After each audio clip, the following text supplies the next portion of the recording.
Мамырдың 21 мен 23 аралығы біздің ғана емес, Астанаға ағылған шетелдіктердің тарихында осы 3 күн үлкен әріптермен таңбаланады. Өйткені 150 елден 10 мыңнан аса мәртебелі мейман әлемді алаңдатқан тақырыптарды талқылады. Күрмеулі мәселелердің түйінін қазақтың жерінде тарқатпақ болды. Жаһандық дағдарыстан қалай шығу керектігі, сан саланы қандай жолмен дамытқан тиімді, жалпы гендерлік саясат, денсаулық бәрі де қаузалды. Нәтижесіз емес, ақырында бірнеше халықаралық келісімдерге қол қойылды. Бұрын соңды айтылмаған, өзге де халықаралық форумдарда көтерілмеген тың ұсыныстар, талап тілектер жеткізілді.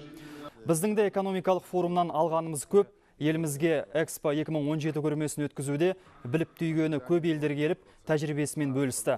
Қонақтар жасыл экономика, баламалы энергия бойынша Қазақстанның ұстанған бағытын жоғары бағалады. Ал экономикалық форумда жан-жақты айтылған G-Global жобасын шетелдік делегаттар теңдесі істеп отыр.